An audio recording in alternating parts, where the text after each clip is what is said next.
Assalamualaikum warahmatullahi wabarakatuh. Pada kesempatan kali ini akan menceritakan kisah TKI Indonesia yang bernama Restu asal Jawa Tengah yang nolongin nenek di Swedia, malah dijodohin sama cucunya. Seperti apa ceritanya? Mari kita dengarkan sampai selesai. Yang belum subscribe jangan lupa subscribe dulu ya teman-teman dan selamat mendengarkan. Desa Karangjati di Jawa Tengah tak pernah berubah. Jalanan berlumpur, sawah membentang sejauh mata memandang, dan suara ayam berkokok yang membangunkan pagi. Di sebuah rumah kecil berdinding kayu dan beratap seng, tinggal seorang pemuda bernama Restu. Umurnya 24 tahun, tinggi, kurus, kulit sawo matang terbakar matahari. Ia anak sulung dari 3 bersaudara. Setiap pagi, ia membantu ibunya berjualan sayur di pasar desa. Setelah itu, ia bekerja serabutan, kadang bantu tetangga panen padi, kadang mengangkat pasir di sungai. "Aku ingin hidup lebih dari ini, Bu," kata Restu suatu malam ketika mereka duduk di beranda rumah sambil makan singkong rebus. Ibunya menoleh. "Maksudmu apa, Le?" "Aku ingin kerja ke luar negeri. Jadi, banyak teman di kampung sebelah sudah berangkat. Gajinya besar. Aku bisa bantu bapak, bisa nyekolahin adik sampai kuliah." Ibunya terdiam. Wajahnya menunjukkan rasa khawatir. "Kamu yakin? Tuh, di sana itu bukan main-main. Bahasa beda, cuaca beda. Ibu takut kamu sakit. Takut kamu disakiti orang. Aku sudah cari info, lewat jalur resmi. Ada penyalur yang terpercaya. Aku cuma butuh modal buat berangkat." Malam itu sunyi. Hanya suara jangkrik terdengar. Bapaknya yang baru pulang dari sawah pun akhirnya ikut bicara. "Kalau kamu yakin, kami akan dukung. Tapi jangan sampai tertipu. Dan ingat, jangan lupa dari mana kamu berasal." Restu mengangguk. Dalam hati, ia merasa haru. Ia tahu, kepergiannya akan mengubah segalanya. 2 bulan kemudian, Restu resmi berangkat ke Swedia. Negara yang bahkan tak pernah ia dengar secara lengkap sewaktu di sekolah. Ia hanya tahu itu negara dingin dan maju. Ia ditempatkan sebagai cleaning service di sebuah panti jompo di kota kecil bernama Norrtälje, sekitar 2 jam dari Stockholm. Begitu sampai di bandara, dinginnya udara langsung menusuk tulang. Restu menggigil meski sudah pakai jaket tebal. "Mas, dingin ya?" tanya seorang TKI lain yang satu rombongan dengannya, namanya Agus. "Iya, Mas. Ini baru pertama kali ngerasain salju," jawab Restu sambil menggigit bibir. Mereka dijemput oleh pihak penyalur resmi dan langsung diantar ke tempat tinggal, aula kecil yang disekat untuk jadi kamar-kamar sempit. Tempat tidur susun, kamar mandi luar, dan dapur bersama. Hari-hari awal Restu penuh dengan kejutan. Ia tak mengerti bahasa Swedia. Bahasa Inggrisnya pun terbatas. Ia hanya mengandalkan gerakan tangan dan senyuman. Kadang, ia dimarahi supervisor hanya karena salah mengepel ruangan. "Restu, kamu pelnya jangan asal basah. Nanti lantai jadi licin," kata seorang senior TKI, Mbak Erna, sambil memperagakan caranya. "Iya, Mbak. Maaf, saya belajar," jawab Restu, pelan. Setiap malam, Restu menelepon ibunya lewat WhatsApp. "Bu, tadi salju turun lagi, tebal banget." "Wah, kamu pakai jaket yang ibu kirim, kan?" "Iya, Bu. Tapi tetap aja dingin. Yang penting kamu sehat. Jangan lupa makan. Jangan maksa kerja kalau capek." Restu menahan air mata. Ia kangen rumah, tapi juga tahu ia sedang menjalani jalan hidup yang ia pilih sendiri. Di tempat kerja, banyak lansia yang ia rawat.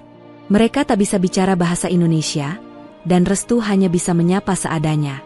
"Good morning, Madam," katanya pada seorang nenek tua bernama Inga. Nenek itu hanya mengangguk pelan, tanpa ekspresi. Kadang Restu merasa seperti tak terlihat. Ia hanya si orang pembersih, tak punya nama, tak dianggap, hanya pelengkap dalam gedung besar itu. Tapi ia tetap bekerja dengan jujur dan telaten. Suatu malam, saat ia pulang kerja, Restu duduk sendiri di bangku taman dekat apartemen. Salju turun perlahan. "Kenapa semua orang di sini kelihatannya dingin, ya?" gumamnya sendiri. Tiba-tiba ponselnya berdering. Panggilan video dari adiknya. "Mas Restu, Seru suara kecil dari layar.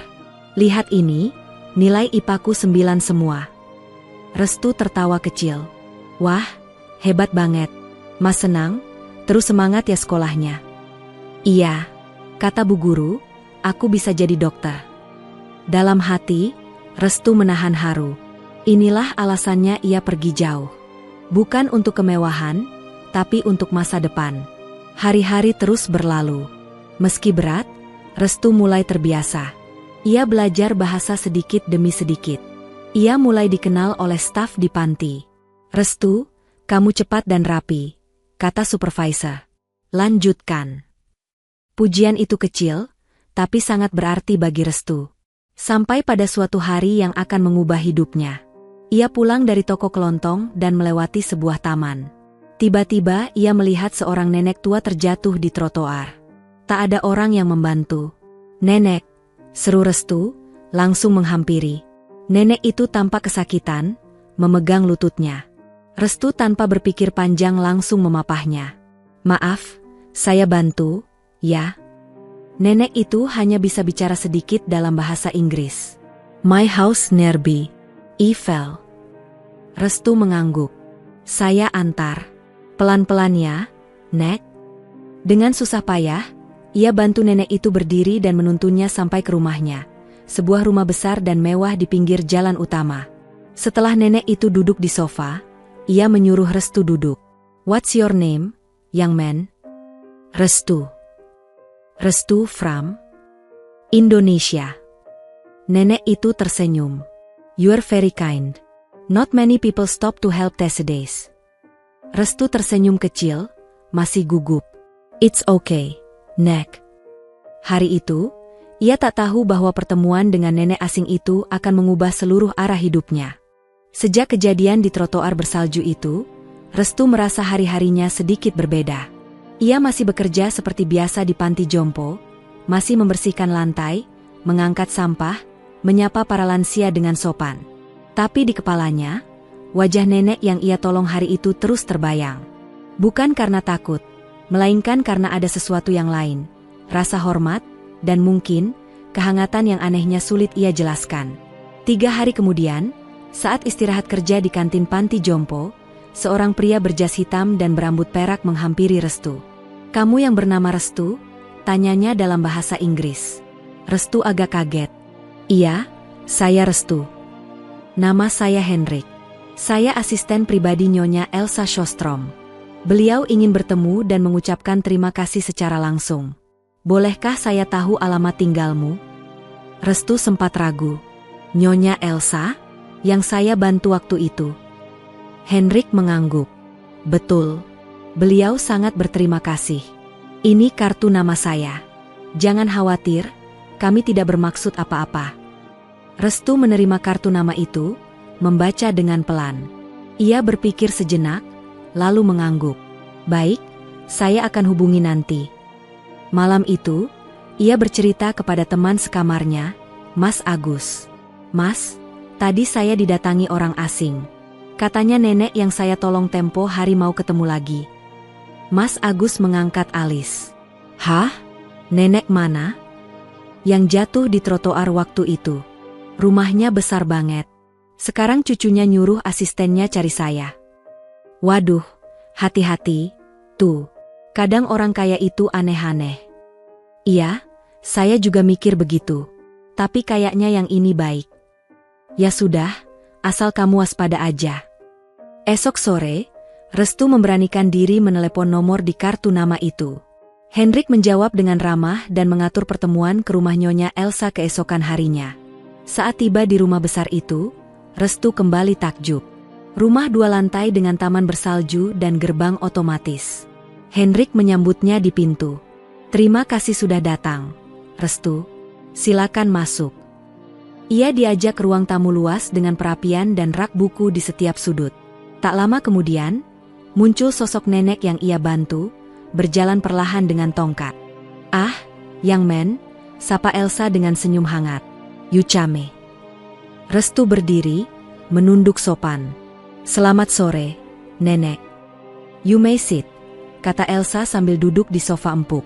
Hendrik meninggalkan mereka berdua untuk berbicara. "Restu," ucap Elsa pelan, "hari itu sangat dingin. Banyak orang lewat, tapi tidak ada yang menolong saya. Lalu kamu datang. Saya tidak tahu bagaimana membalasnya. Saya hanya melakukan apa yang seharusnya dilakukan." "Nek," jawab Restu, pelan. "Tidak semua orang berpikir seperti itu. Di kota ini, banyak yang lupa cara menjadi manusia." Mereka lalu mengobrol cukup lama. Elsa bertanya soal latar belakang Restu. Dari mana asalnya, kenapa datang ke Swedia, dan bagaimana kehidupan di kampungnya. "Saya dari Jawa Tengah, Nek. Desa kecil. Saya kesini karena ingin bantu keluarga." "Kamu masih muda, tapi sudah punya tanggung jawab besar." Restu hanya tersenyum. Ia tak terbiasa menerima pujian. Elsa menatapnya lama. "Kamu punya mata yang jujur. Jarang saya temui itu." Beberapa menit kemudian, Hendrik datang membawa 2 cangkir teh. "Terima kasih, Hendrik," ucap Elsa. Restu hanya menatap sekeliling. Semua di ruangan itu mewah. Tapi justru wajah Elsa yang tua dan penuh kerutan yang membuatnya merasa nyaman. "Saya punya cucu perempuan," kata Elsa tiba-tiba. Dia terlalu sibuk dengan pekerjaannya. Tidak sempat menjenguk neneknya yang hampir mati tergelincir di salju. Restu tertawa kecil. Mungkin cucunya sedang banyak kerjaan. Banyak kerjaan, tapi tak punya waktu untuk yang membesarkannya. Dunia sekarang memang berubah. Mereka lalu berbincang tentang makanan Indonesia, musim panen di Jawa, dan kehidupan keluarga. "Saya suka kalau ada orang seperti kamu yang masih tahu apa artinya peduli," kata Elsa, mengangkat cangkir tehnya. Restu merasa terharu. Belum pernah ada orang asing yang mau bicara sedalam itu dengannya. Sebelum pulang, Elsa memanggil Hendrik. "Tolong, jadwalkan kunjungan Restu minggu depan. Saya ingin mengobrol lagi dengannya." Hendrik mengangguk. Restu bingung. "Maaf, Nek, saya hanya pekerja biasa." Elsa tersenyum. "Kamu bukan pekerja biasa. Kamu orang yang baik. Dan saya butuh orang seperti itu di sekitar saya." Restu pamit. Sepanjang jalan pulang, pikirannya berkecamuk. Ia tak tahu kenapa, tapi pertemuan dengan nenek itu membuat hatinya hangat. Di negeri asing yang dingin dan asing, ia merasa dihargai. Keesokan harinya, ia kembali bekerja seperti biasa. Tapi teman-temannya mulai memperhatikan perubahan pada Restu. "Kamu kenapa? Tuh, kok kelihatan cerah wajahnya?" tanya Mbak Erna. Restu tertawa. "Enggak, Mbak. Cuma kemarin ngobrol sama orang tua yang bijak aja." "Wah, jangan-jangan kamu udah mau dapat jodoh di Swedia." "Jangan asal nuduh, Mbak. Haha." Namun jauh dalam hatinya, Restu merasa ini bukan sekadar pertemuan biasa. Nenek Elsa punya sesuatu yang berbeda. Dan sepertinya, ini baru permulaan dari perjalanan yang tak pernah ia bayangkan sebelumnya. Sejak pertemuan pertama di rumah Nyonya Elsa, hari-hari Restu berubah. Ia tetap bekerja seperti biasa, tetapi pikirannya kerap melayang pada percakapan dengan sang nenek. Ia merasa dihargai bukan karena pekerjaannya, tapi karena dirinya. Itu sesuatu yang belum pernah ia rasakan di tanah asing ini. Suatu sore, saat ia baru selesai mengepel ruang makan panti jompo, ponselnya bergetar. Ada pesan dari nomor yang tidak ia simpan. "Restu, ini Hendrik. Nyonya Elsa ingin mengundangmu makan siang di rumah besok, pukul 12. Apakah kamu bersedia?" Restu membalas dengan hati-hati. "Baik, saya akan datang. Terima kasih."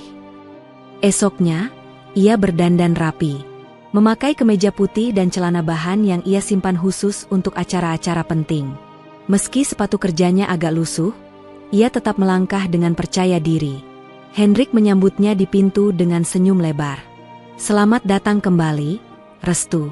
Silakan masuk." Di ruang makan, Elsa sudah menunggu. Meja dipenuhi makanan bergaya Swedia, ada graflas, kentang rebus, dan sup hangat. Namun ada satu hidangan yang membuat Restu tertegun. "Nasi goreng?" tanyanya. Elsa tersenyum.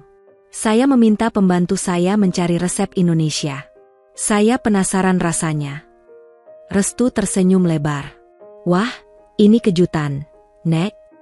Mereka makan bersama. Suasananya hangat. Elsa banyak bertanya soal keluarga Restu, dan sesekali menyelipkan humor yang membuat suasana cair. Kamu tahu, dulu saya juga pernah miskin.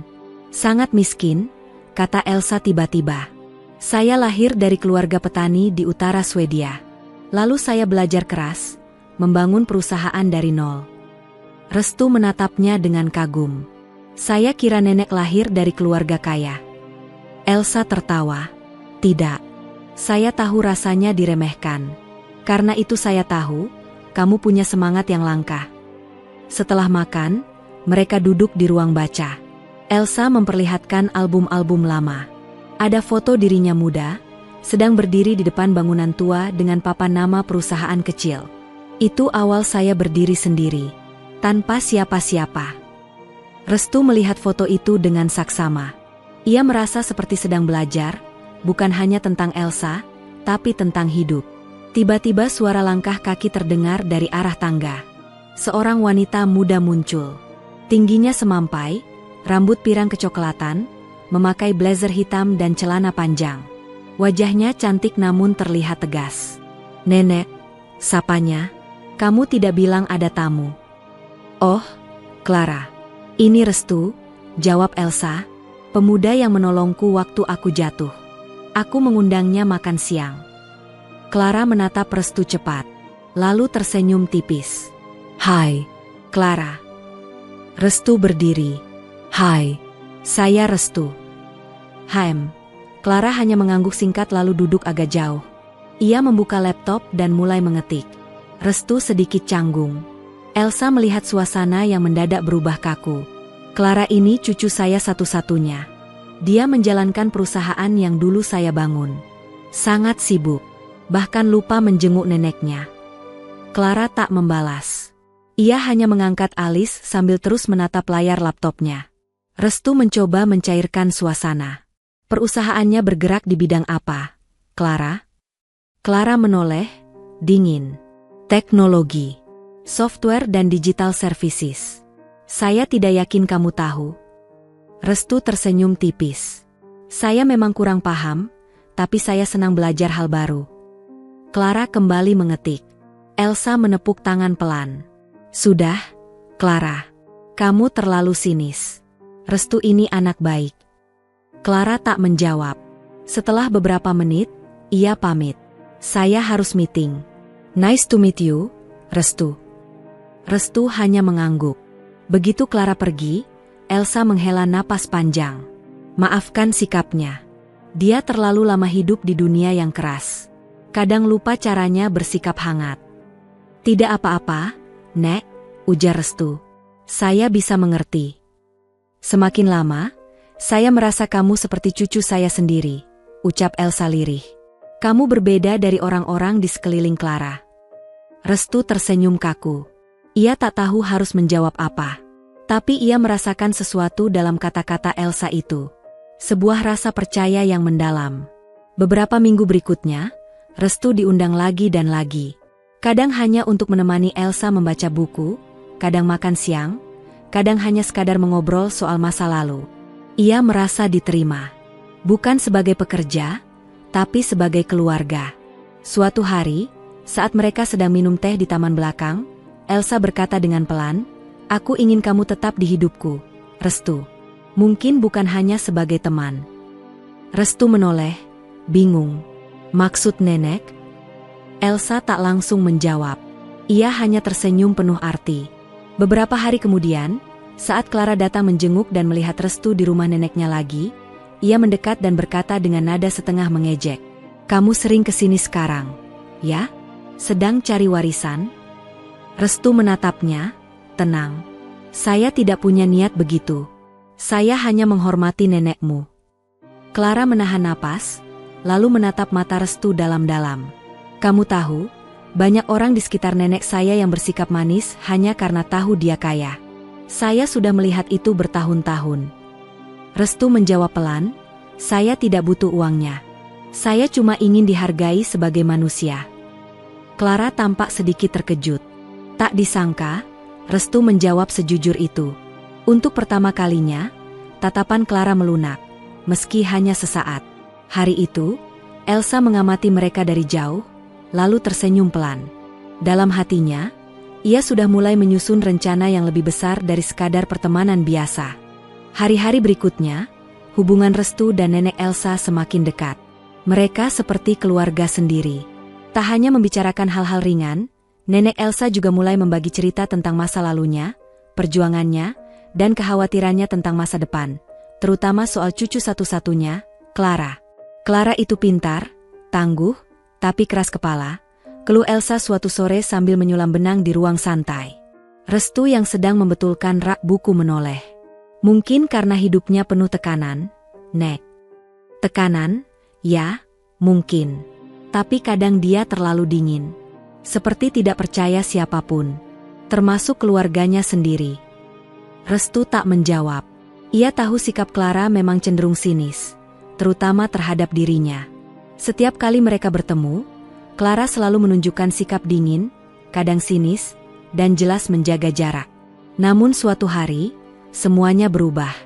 Hendrik mengabari bahwa nenek Elsa harus dirawat inap untuk pemeriksaan kesehatan. Usianya yang hampir 80 tahun membuat kesehatannya naik turun. Karena itu, Elsa meminta Clara dan Restu untuk menjaganya secara bergiliran. "Aku ingin kamu dan Clara yang menemani. Biar kalian bisa saling mengenal," kata Elsa sambil berbaring di ranjang rumah sakit. Clara menatap neneknya. "Kenapa harus dia?" ujarnya, setengah berbisik namun terdengar jelas. "Karena aku percaya pada Restu," jawab Elsa tegas. "Dan aku ingin kamu juga melihat orang bukan dari kulit luarnya." Clara menghela napas. "Baiklah. Tapi aku tetap harus kerja. Aku tidak bisa duduk diam berjam-jam di rumah sakit. Kalian bisa atur waktu. Bergantian." "Aku tidak minta lebih," ujar Elsa. Restu mengangguk pelan. "Saya siap, Nek." Malam itu, saat Clara datang menggantikan giliran Restu, suasana canggung. Mereka duduk berseberangan di ruang tunggu. Clara membuka laptop, mengetik cepat. Restu hanya diam. Beberapa menit berlalu dalam keheningan. Sampai akhirnya Clara angkat bicara. "Kamu selalu punya waktu buat nenek saya, ya?" Restu menoleh. "Kalau saya tidak kerja, saya memang datang. Saya suka ngobrol dengan beliau." Clara melipat laptopnya. "Kamu serius? Kamu datang karena suka ngobrol?" "Ya, saya merasa dihargai di dekat beliau. Di sini, tidak semua orang menganggap saya manusia." Clara tertawa kecil, sinis. "Kamu dramatis sekali." "Bukan dramatis. Itu kenyataan. Saya pernah dipanggil, orang Asia tak penting, oleh pengunjung panti. Saya hanya diam. Tapi nenek Elsa selalu memanggil saya dengan nama." Clara terdiam. Wajahnya sedikit berubah. "Maaf, kalau saya pernah bersikap tidak sopan," ujarnya pelan. Restu menatapnya. Ia tak menyangka Clara akan minta maaf. "Tidak apa-apa. Mungkin kamu punya alasan sendiri." Clara mengangguk. "Saya dibesarkan di lingkungan bisnis. Semuanya harus efisien, cepat, dan logis. Tidak ada waktu untuk perasaan. Mungkin itu yang membuatmu terlihat dingin." Clara menoleh. "Mungkin." Hari-hari berikutnya, mereka mulai sering bertemu di rumah sakit. Obrolan mereka makin panjang, makin dalam. Clara ternyata tidak sekeras yang terlihat. Ia punya sisi lembut yang selama ini tersembunyi di balik ketegasan dan rasa tidak percayanya pada orang lain. "Kamu tahu," ujar Clara suatu malam, "waktu kecil aku diasuh babysitter. Papa dan mama sibuk. Nenek yang sering datang menjenguk, tapi aku tetap merasa sendirian." Restu mendengarkan. Tak ingin menyela. "Setiap kali aku mulai percaya pada orang, mereka pergi atau mengkhianatiku. Makanya aku jaga jarak. Termasuk dari nenek sendiri." "Kamu takut disakiti," ucap Restu pelan. Clara mengangguk. Matanya memerah. "Restu, kamu bukan orang kaya. Bukan orang berpendidikan tinggi. Tapi kamu jujur. Itu langka." "Terima kasih. Saya memang tidak punya banyak. Tapi saya pegang satu hal, jangan pernah berkhianat pada orang yang sudah percaya." Clara tersenyum. Senyum pertamanya yang tulus. Setelah Nenek Elsa diperbolehkan pulang, suasana di rumah berubah. Clara yang biasanya hanya datang sebentar-sebentar, kini lebih sering menginap. Ia mulai berbincang lebih santai dengan Restu, bahkan kadang bercanda ringan. Suatu sore, mereka duduk bersama di taman belakang, menikmati teh dan kue buatan rumah. "Dulu saya pikir kamu datang ke sini karena mengincar harta nenek," kata Clara sambil menyeruput tehnya. Restu tertawa kecil. "Saya tahu. Dari tatapanmu saja sudah ketahuan. Mungkin saya memang jahat waktu itu." "Tidak jahat. Hanya salah sangka." Clara menatap Restu. "Tapi sekarang, saya lihat kamu beda. Kamu tulus. Dan jujur, saya mulai nyaman ngobrol sama kamu." Restu terdiam. Perasaannya campur aduk. Ia tak pernah membayangkan seorang perempuan seperti Clara bisa bicara seperti itu padanya. Namun, kebersamaan mereka tidak selalu berjalan mulus. Suatu malam, Restu diminta ikut dalam acara makan malam keluarga yang dihadiri beberapa kerabat Clara. Ketika mereka tahu Restu hanyalah seorang TKI, nada bicara mereka berubah. "Jadi kamu kerja di panti jompo?" tanya salah satu sepupu Clara, penuh nada meremehkan. "Iya, saya cleaning service," jawab Restu dengan tenang. "Oh, menarik. Luar biasa bisa ikut duduk di meja ini," ujar sepupu itu sambil tertawa kecil. Clara tampak tidak nyaman. Ia menggenggam tangan Restu di bawah meja. Tapi Restu tetap tersenyum. Usai acara, mereka duduk berdua di teras rumah. "Aku minta maaf," kata Clara. "Keluargaku memang kadang menyebalkan." "Tidak perlu minta maaf. Saya sudah terbiasa diremehkan. Tapi saya tidak akan membiarkan hinaan membuat saya berhenti jadi orang baik." Clara menatap Restu lekat-lekat. "Kamu kuat, ya?" Restu menggeleng. "Saya hanya tidak mau hidup ini dikendalikan omongan orang." Clara terdiam. Lalu, untuk pertama kalinya, ia bersandar di bahu Restu. Dalam diam, mereka tahu sesuatu sedang tumbuh, perlahan tapi pasti. Dan jauh di jendela lantai atas, Nenek Elsa menyaksikan semuanya. Ia tersenyum puas. Rencananya mulai berjalan. Dua hati yang tak pernah ia duga bisa bertemu, kini mulai saling mendekat. Hubungan antara Restu dan Clara perlahan berkembang. Meski tanpa status yang jelas, kedekatan mereka sudah terasa nyata. Mereka mulai sering menghabiskan waktu bersama. Sesekali berjalan di taman, makan malam sederhana di rumah Nenek Elsa, bahkan menonton film di ruang keluarga. Nenek Elsa selalu tersenyum melihatnya, walau tak pernah berkata apa-apa secara langsung. Namun, seperti hubungan pada umumnya, kenyataan tak selamanya indah. Suatu sore, Clara mengajak Restu makan di sebuah kafe modern di tengah kota Stockholm. Tempatnya mewah, dipenuhi orang-orang berdasi dan bergaun rapi. Restu sempat ragu, tapi Clara meyakinkan. "Kamu bersamaku. Tidak usah takut," ujar Clara sambil menggenggam tangan Restu sebelum masuk. Namun sejak mereka duduk, Restu merasa tidak nyaman. Beberapa orang melihat mereka dengan tatapan aneh. Mungkin karena penampilan Restu tak semewah orang-orang di tempat itu, atau mungkin karena ia bukan tipikal pasangan Clara yang biasa. "Kenapa kamu diam saja?" tanya Clara saat menu makanan datang. Restu menatap sekeliling, lalu menjawab pelan, "Tempat ini bukan dunia saya, Clara. Saya merasa aneh duduk di sini." Clara menghela napas. "Kamu terlalu memikirkan pendapat orang. Kamu harus belajar abaikan mereka." "Saya bukan malu karena mereka. Saya hanya sadar siapa saya." Clara meletakkan sendok garpunya. "Apa maksudmu?" "Saya ini orang desa. Pendidikan saya tidak tinggi. Saya bekerja bersihkan kamar mandi dan lantai rumah sakit. Sementara kamu lulusan luar negeri, punya perusahaan, dihormati banyak orang." Clara menatapnya, mulai kesal. "Jadi, kamu merasa saya terlalu tinggi buat kamu?" "Bukan begitu. Tapi kita berbeda, Clara. Sangat berbeda. Dunia kita tidak sama." Clara menegakkan tubuhnya. "Saya tidak peduli asalmu dari mana. Saya hanya peduli siapa kamu sekarang. Tapi kalau kamu sendiri tidak percaya diri, bagaimana saya bisa percaya padamu?" Restu terdiam. Suasana di antara mereka berubah kaku. "Sudah. Makan saja, kata Clara sambil kembali menunduk ke makanannya. Setelah makan, mereka berjalan pulang tanpa banyak bicara. Saat sampai di rumah Elsa, Clara langsung masuk tanpa menoleh.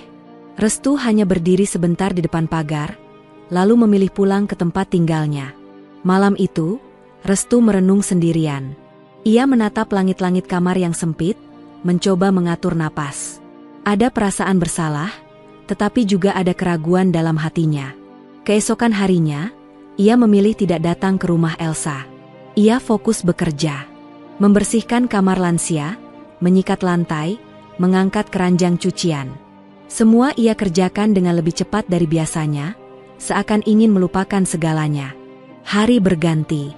Clara mencoba menghubunginya, tetapi Restu tidak membalas. Ia hanya membaca pesan-pesan yang masuk, lalu meletakkan ponselnya lagi. Sampai suatu pagi, Hendrik datang ke panti jompo.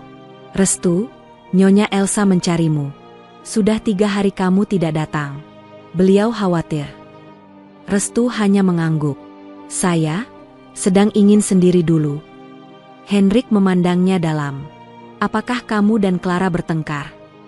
Restu mengangguk pelan. Kalau begitu, datanglah bukan karena Clara, tapi karena Elsa. Beliau anggap kamu bagian dari keluarganya. Restu terdiam. Ada gejolak dalam dirinya. Ia rindu rumah besar itu, rindu perbincangan hangat dengan nenek Elsa.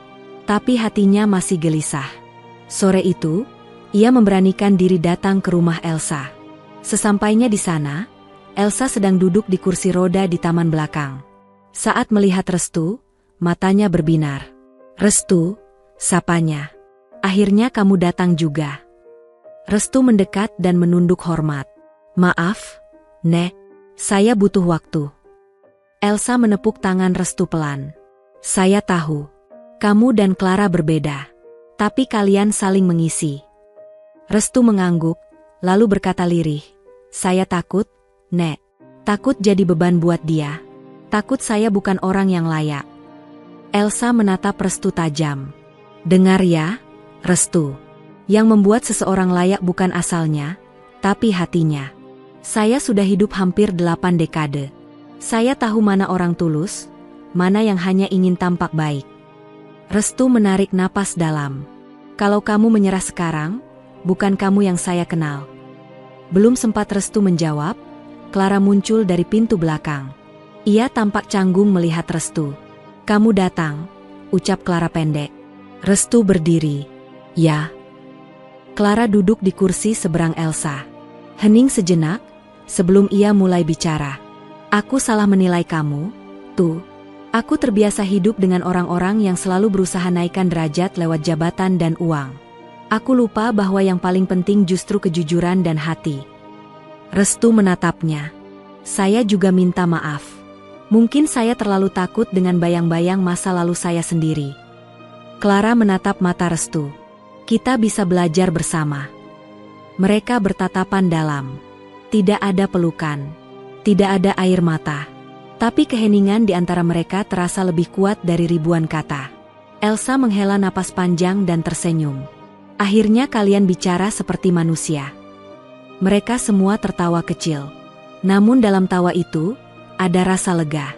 Rasa bahwa meski mereka datang dari 2 dunia berbeda, mereka bisa bertemu di satu titik, ketulusan. Hari-hari berikutnya, hubungan mereka membaik.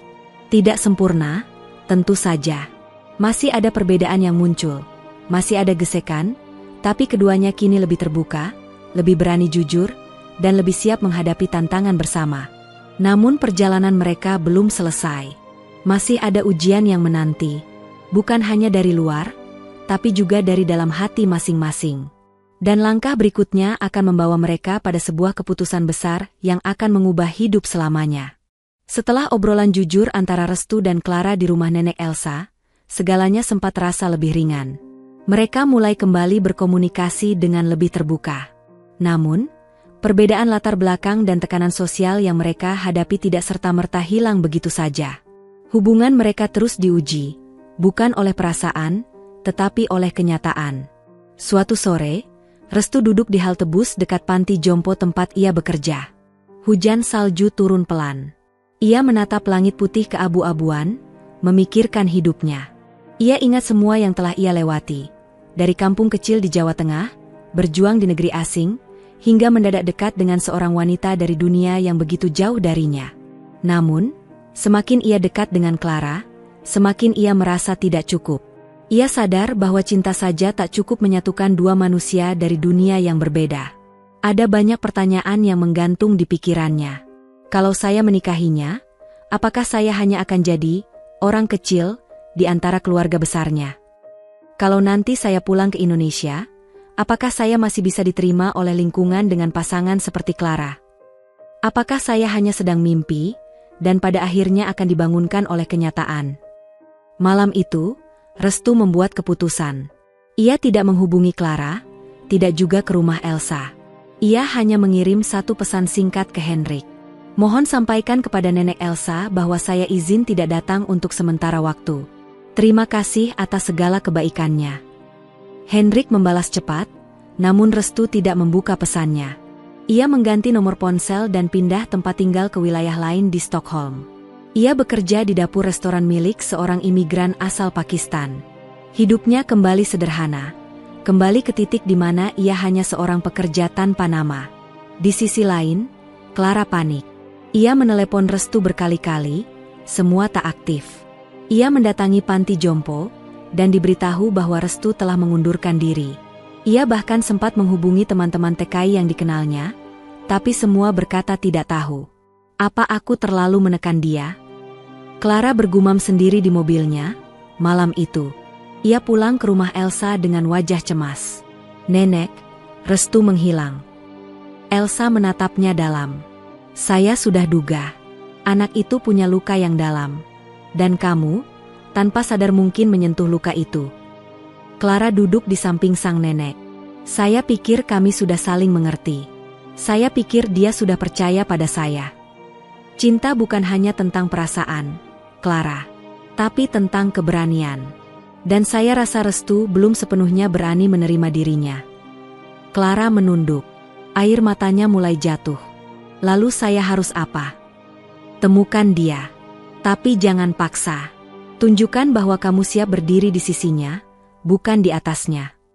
Hari-hari berikutnya, Clara menyibukkan diri dengan kerja, tapi pikirannya selalu kembali pada Restu. Ia mulai menyusuri restoran-restoran kecil yang biasa mempekerjakan pekerja migran. Ia bahkan sesekali berani masuk ke daerah padat di pinggiran kota.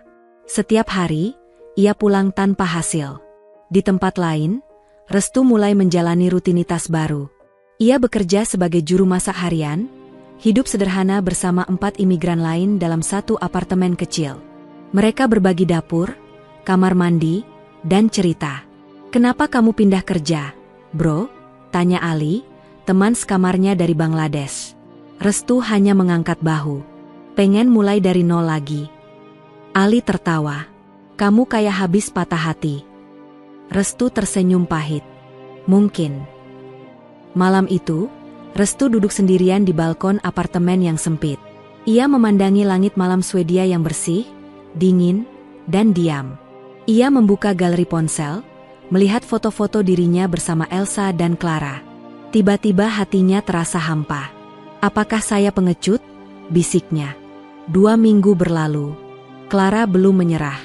Suatu sore, ia dan Hendrik menyusuri distrik kuliner di bagian timur kota, tempat banyak imigran bekerja. Kamu yakin ini jalannya? Tanya Hendrik. Tidak, jawab Clara, tapi saya hanya ingin mencoba satu tempat terakhir. Mereka masuk ke sebuah restoran kecil bernama Saffron Garden. Suasananya ramai, penuh aroma rempah dan musik Timur Tengah. Clara memeriksa daftar pegawai yang terpajang di dekat kasir. Hendrik menunjuk satu nama, Restu S. Ini dia, ujar Hendrik. Clara langsung menghampiri dapur terbuka. Di sana, ia melihat Restu sedang memotong sayuran. Tatapan mereka bertemu. Restu terdiam. Pisau di tangannya berhenti bergerak. Clara menatapnya tanpa bicara. Clara, ucap Restu lirih. Clara mendekat. Kamu menghilang begitu saja. Saya tidak tahu harus berkata apa. Kenapa kamu pergi? Restu menarik napas panjang. Saya takut. Takut dunia saya terlalu jauh dari punyamu. Takut saya hanya akan mempermalukanmu di depan teman-teman dan keluargamu. Clara menahan air mata. Saya tidak butuh kamu jadi sempurna. Saya butuh kamu tetap jadi Restu yang saya kenal. Yang jujur. Yang baik. Yang berani menolong orang tua jatuh di trotoar. Restu terdiam. Tak bisa berkata-kata. Aku datang bukan untuk memaksa kamu kembali. Aku hanya ingin kamu tahu, aku tetap memilih kamu, bahkan setelah kamu pergi, lanjut Clara. Restu menunduk. Matanya berkaca-kaca. Aku juga ingin belajar jadi seseorang yang pantas berdampingan denganmu. Tapi aku tidak bisa kalau kamu terus lari. Restu menatapnya. Kamu yakin? Clara mengangguk. Lebih dari yakin. Restu akhirnya tersenyum. Kalau begitu, izinkan saya mencoba sekali lagi. Clara tertawa pelan. Kali ini jangan kabur lagi. Hendrik, yang melihat dari jauh, hanya tersenyum sambil menepuk dadanya. Dan di malam itu, dua hati yang sempat saling menjauh kembali menyatu. Bukan karena semuanya sudah selesai, tetapi karena keduanya siap menghadapi semuanya, bersama-sama. Beberapa hari setelah Restu dan Clara kembali bertemu di restoran, hubungan mereka perlahan membaik. Restu kembali ke rumah Elsa, dan kali ini bukan sebagai tamu tak resmi, tetapi sebagai seseorang yang telah dianggap keluarga. Bahkan Hendrik, yang semula hanya bersikap profesional, mulai memperlakukan Restu dengan lebih hangat. Namun di balik kehangatan itu, kabar buruk datang tiba-tiba. Hendrik menelpon Restu pagi-pagi, suaranya terdengar panik. Restu, Nyonya Elsa dilarikan ke rumah sakit. Ia pingsan di kamar. Clara menemukannya pagi tadi. Restu langsung bangkit dari tempat tidur. Ia tak sempat sarapan, tak sempat mandi. Ia hanya menyambar jaket, lalu berlari ke halte terdekat dan naik bus menuju rumah sakit. Sesampainya di sana, ia melihat Clara duduk di ruang tunggu. Wajahnya pucat, mata sembab. Ia memeluk dirinya sendiri, seperti menahan dingin yang datang dari dalam.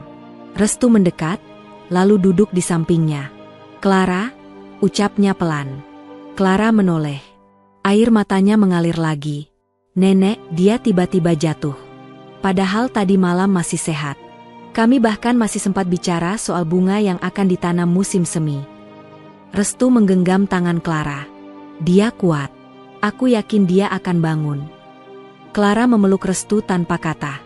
Di bahunya, Clara menangis diam-diam, membiarkan semua kekhawatiran dan ketakutan yang ia tahan selama ini tumpah begitu saja. Setelah 2 jam menunggu, dokter keluar dari ruang ICU. Siapa keluarga Nyonya Elsa Sjostrom? Tanya dokter itu. Clara dan Restu berdiri bersamaan. Saya cucunya, ujar Clara cepat. Dia dalam kondisi stabil, tapi lemah. Kami menemukan tanda-tanda stroke ringan. Untungnya segera dibawa ke rumah sakit. Namun, untuk sementara dia harus istirahat total, dan kami sarankan tidak terlalu banyak stres atau bicara berat. Boleh kami melihatnya? Tanya Clara. Bergiliran. Satu orang dulu. Clara menoleh pada Restu. Kamu duluan? Restu mengangguk pelan. Ia berjalan ke ruang ICU dengan langkah pelan dan hati berdegup keras. Di balik tirai plastik dan suara mesin-mesin medis, ia melihat sosok Elsa berbaring lemah. Selang oksigen menempel di hidungnya, dan tangannya digenggam erat oleh infus. Nenek, bisik Restu. Elsa membuka matanya perlahan. Senyumnya samar. Kamu datang? Restu mendekat dan menggenggam tangan keriput itu. Tentu saya datang. Mana mungkin saya tinggal diam. Elsa menghela napas pelan. Saya pikir, saya akan mati pagi ini. Jangan bicara seperti itu. Saya sudah tua, Restu. Tapi saya belum siap pergi sebelum lihat kamu benar-benar bahagia. Restu menunduk. Matanya mulai basah. Nenek, terima kasih sudah selalu percaya pada saya. Elsa mengangkat tangan lemah itu, menyentuh pipi Restu. Kamu anak yang baik. Bahkan lebih dari banyak cucu kandung. Restu tertawa pelan sambil menyeka air matanya. Jangan bilang begitu. Clara bisa tersinggung. Elsa ikut tertawa, meski lemah. Dia mencintaimu, Restu. Dia hanya butuh waktu untuk berani menunjukkannya pada dunia. Tak lama kemudian, Perawat masuk dan memberi isyarat waktu kunjungan selesai. Restu berdiri dan mencium punggung tangan Elsa sebelum keluar. Di luar ruangan, Clara langsung berdiri. Bagaimana? Ia sadar. Masih lemah, tapi bisa bicara. Ia kuat, Clara. Seperti kamu. Clara mengangguk, lalu masuk ke ruangan. Restu kembali duduk, menatap kosong ke dinding putih rumah sakit. Pikirannya campur aduk. Ia merasa takut, bersalah, dan juga terharu.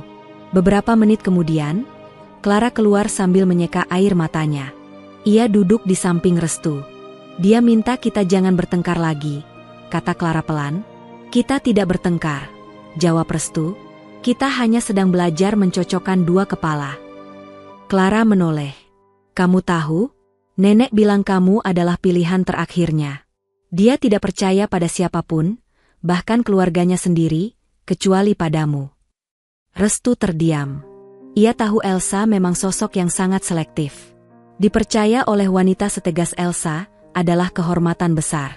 Clara, Restu menatap mata gadis itu, kalau aku bilang ingin tetap bersamamu, walau nanti kita hidup sederhana, kamu masih yakin? Clara menjawab cepat, kalau kamu yang di sampingku, aku lebih dari yakin. Restu tersenyum.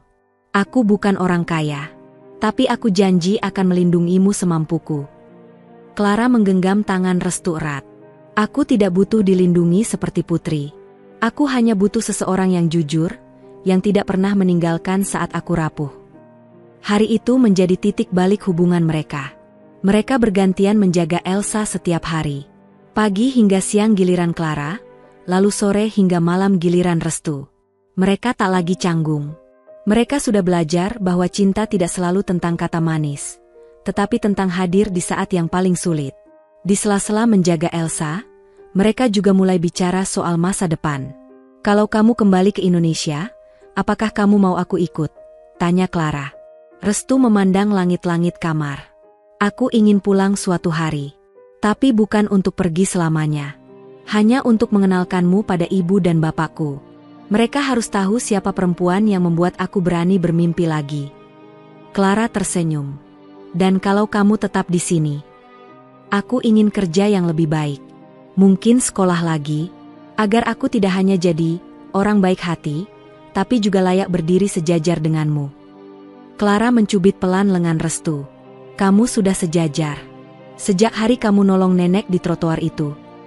Dari balik tirai, Elsa yang terbaring di tempat tidur, tersenyum mendengar percakapan mereka. Malam itu, Restu pulang dengan hati penuh haru. Bukan karena semuanya sudah selesai, tapi karena kini ia tahu, tidak ada luka yang tak bisa sembuh jika ada yang mau menemani. Setelah beberapa minggu menjalani perawatan intensif, kondisi nenek Elsa berangsur-angsur membaik. Ia sudah bisa duduk di kursi roda, bahkan sesekali meminta dibawa ke taman rumah sakit untuk menghirup udara segar. Di sampingnya, hampir setiap hari, ada Restu dan Clara, bergantian atau bersama-sama, menemani dengan penuh perhatian. Kalau saya tidak cepat sembuh, kalian bisa-bisa menikah di rumah sakit ini, ujar Elsa suatu siang, tertawa kecil sambil menyuap bubur. Clara tertawa, lalu menatap Restu. Tergantung siapa yang berani duluan. Restu tersenyum tipis, tapi tak menjawab. Wajahnya menyiratkan sesuatu yang disimpan dalam hati. Sore itu, saat Clara pulang sebentar untuk rapat daring, Restu duduk di samping Elsa dan menggenggam tangan wanita tua itu. Nenek. HM. Elsa menoleh pelan. Saya ingin bertanya sesuatu. Elsa tersenyum, seolah sudah tahu arah pembicaraan. Tanya saja. Saya tidak sedang lupa ingatan, kok. Restu tertawa kecil, lalu menarik napas dalam. Saya ingin melamar Clara. Tapi saya tahu saya bukan siapa-siapa di mata dunia. Saya cuma TKI. Saya belum bisa kasih rumah mewah, atau mobil bagus. Saya cuma bisa kasih kejujuran dan ketulusan. Menurut nenek, apa saya pantas? Elsa terdiam sesaat, lalu berkata pelan, Restu, justru karena kamu sadar siapa dirimu, maka kamu pantas. Dunia ini terlalu banyak orang yang pura-pura besar padahal jiwanya kecil. Tapi kamu sebaliknya. Kamu besar di hati, meskipun hidupmu sederhana. Restu menunduk. Saya takut keluarga Clara menolak. Kalau kamu takut ditolak, maka kamu akan kehilangan. Tapi kalau kamu berani, walau ditolak, setidaknya kamu tahu bahwa kamu sudah berjuang. Restu mengangguk. Saya ingin meminta izin dari nenek. Bolehkah saya melamarnya secara resmi? Elsa menatap Restu lekat-lekat, lalu mengangguk pelan. Saya beri restu saya, Restu. Bahkan, saya dukung penuh.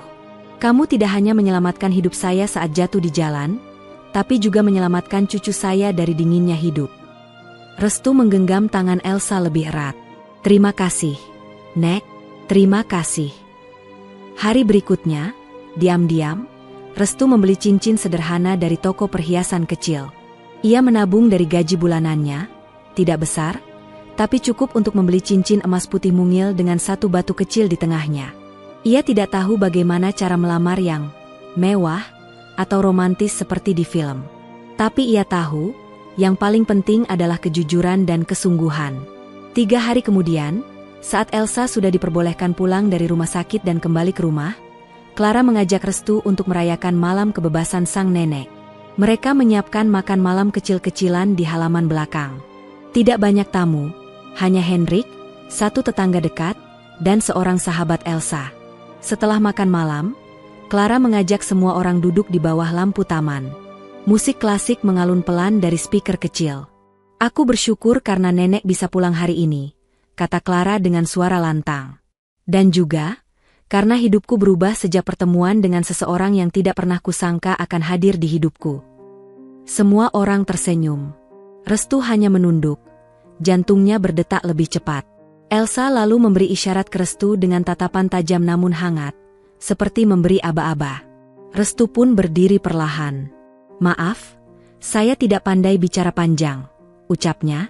Tapi hari ini saya ingin menyampaikan sesuatu yang penting, bukan hanya untuk saya, tapi untuk hidup saya ke depan. Clara menatap Restu, mulai merasa ada sesuatu. Restu lalu menatap Clara. Sejak pertama kali saya kenal kamu, saya tahu kamu bukan perempuan biasa. Kamu tegas, mandiri, dan sangat keras kepala. Semua tertawa pelan, termasuk Clara. Tapi di balik semua itu, kamu juga punya hati yang sangat lembut. Dan saya bersyukur karena kamu bersedia membuka sedikit ruang untuk orang seperti saya masuk ke hidupmu. Restu lalu merogoh saku jaketnya. Dari situ, ia mengeluarkan kotak kecil berwarna coklat. Clara menutup mulutnya. Restu? Restu berlutut pelan di hadapan Clara. Tangannya sedikit gemetar. Semua tamu menahan napas. Clara Sjostrom, maukah kamu menikah denganku? Hening. Semua orang menunggu. Clara menatap Restu, matanya berkaca-kaca. Ia menunduk, lalu tertawa sambil menangis. Kamu bodoh banget, kenapa harus tanya itu di depan semua orang? Ujarnya, suara bergetar. Restu tersenyum. Karena aku mau dunia tahu, aku mencintaimu dengan segala keberanianku yang tersisa. Clara mengangguk cepat. Ya, aku mau. Bahkan kalau kamu ngelamar aku pakai cincin dari benang pun aku tetap mau. Semua orang bersorak. Hendrik bertepuk tangan sambil tertawa lega. Elsa menutup wajahnya dengan tangan, menahan haru. Udara malam itu terasa hangat meski angin masih dingin. Restu berdiri, memasangkan cincin ke jari Clara. Lalu memeluknya erat, diiringi tepuk tangan dan senyum bahagia dari orang-orang terdekat mereka. Setelah acara kecil itu selesai, mereka duduk berdua di ayunan taman. Kamu yakin ingin hidup dengan orang sepertiku? Tanya Restu, suara lirih. Clara menyenderkan kepalanya di bahu Restu. Aku tidak butuh orang sempurna. Aku butuh orang yang mau berjuang bersamaku. Dan itu kamu. Restu menatap langit malam. Di atas sana, bintang-bintang bersinar terang seolah ikut merayakan momen itu. Dan di dalam rumah, Elsa duduk di kursinya sambil menatap keluar jendela. Ia meneteskan air mata, bukan karena sedih, tetapi karena lega. Harapannya tercapai, cucunya tidak hanya menemukan pasangan, tapi juga seseorang yang akan melindunginya dengan hati, bukan hanya kata. 3 bulan telah berlalu sejak lamaran itu terjadi di halaman belakang rumah nenek Elsa. Persiapan pernikahan dilakukan secara sederhana namun hangat. Clara menolak semua saran dari keluarganya yang ingin membuat acara besar-besaran di gedung mewah. Pernikahan ini bukan soal pesta. Ini soal ikrar. Aku ingin menikah dengan restu, bukan dengan dunia, ucap Clara tegas saat salah satu kerabatnya mengusulkan lokasi resepsi mewah di pinggiran danau. Restu pun menyarankan agar pernikahan dilakukan di rumah Elsa, tempat di mana semua dimulai. Elsa langsung setuju. Kalau bisa di taman belakang rumah ini, lebih bagus. Aku tidak perlu jauh-jauh ikut hadir, katanya sambil tertawa. Akhirnya, dipilihlah hari Sabtu di awal musim semi sebagai tanggal pernikahan. Taman belakang disulap menjadi tempat sederhana dengan hiasan bunga liar, tenda putih, kursi kayu, dan meja kecil berhiaskan lilin. Tidak ada undangan dalam jumlah besar, hanya keluarga dekat, beberapa sahabat, tetangga, serta teman-teman restu dari komunitas TKI. Malam sebelum hari pernikahan, Restu duduk di kamar kecilnya, merenung. Ia menatap jas sederhana yang tergantung di dinding. Jantungnya berdebar. Ia masih merasa seperti bermimpi. Tiba-tiba ponselnya berbunyi. Pesan dari ibunya di Jawa Tengah. Ibu mendoakan dari jauh, Le. Semoga kamu bahagia. Clara itu pilihanmu, dan ibu percaya kamu bisa jadi suami yang baik. Air mata Restu mengalir. Ia membalas pesan itu singkat. Terima kasih, Bu. Restu tidak akan mengecewakan. Keesokan harinya, langit Stockholm cerah. Matahari bersinar lembut, dan udara musim semi membawa harapan baru. Restu berdiri di altar sederhana yang dibuat dari kayu dan kain putih, didampingi oleh Hendrik sebagai saksi. Ia mengenakan jas hitam, rambutnya disisir rapi. Wajahnya tampak gugup tapi bahagia. Tak lama, Clara muncul dari dalam rumah, mengenakan gaun putih sederhana. Rambut pirangnya dikepang sebagian, dan sisanya dibiarkan tergerai. Tidak ada mahkota, tidak ada perhiasan mahal. Hanya senyum tulus yang terpancar dari wajahnya. Elsa, yang duduk di kursi roda, menangis pelan. Cantik sekali cucuku, bisiknya. Ketika Clara sampai di hadapan Restu, mereka saling bertatapan lama. Tidak ada kata. Hanya senyum dan tatapan yang berkata, kita sampai juga. Upacara dipimpin oleh seorang penghulu komunitas muslim di Swedia, yang bersedia membantu mereka secara privat. Ijab kabul dilakukan dalam 2 bahasa, ucap penghulu, karena cinta tidak mengenal batas bahasa. Restu mengucapkan ijab kabul dengan suara lantang dan tenang. Tangan Clara gemetar saat cincin disematkan. Namun di balik gemetar itu, hatinya mantap. Usai upacara, semua orang bersorak kecil dan memberi selamat. Makanan khas Indonesia dan Swedia disajikan berdampingan, lemper dan kue lapis di satu sisi, kanel bular dan salmon panggang di sisi lain. Ali, teman sekamar Restu dulu, datang dengan membawa rendang buatan sendiri. Biar rasa kampungnya tetap terasa, ujarnya sambil tertawa. Clara tertawa. Aku suka rendang, tapi tetap nggak tahan pedas. Belajar pelan-pelan, jawab Restu sambil menggenggam tangan istrinya. Malam itu, setelah semua tamu pulang, mereka duduk di kursi taman, hanya berdua. Lilin-lilin di atas meja masih menyala, dan angin malam berhembus pelan. Sekarang kita resmi suami istri, ujar Clara, suaranya pelan. Restu mengangguk. Rasanya seperti mimpi. Tapi kali ini aku tidak ingin bangun. Clara menyandarkan kepala di bahu Restu. Kita sudah melewati banyak hal. Tapi aku yakin, yang lebih berat justru datang setelah ini. Restu mengangguk. Tapi kita tidak akan menghadapinya sendirian. Beberapa hari setelah pernikahan, mereka mulai membicarakan kehidupan setelahnya.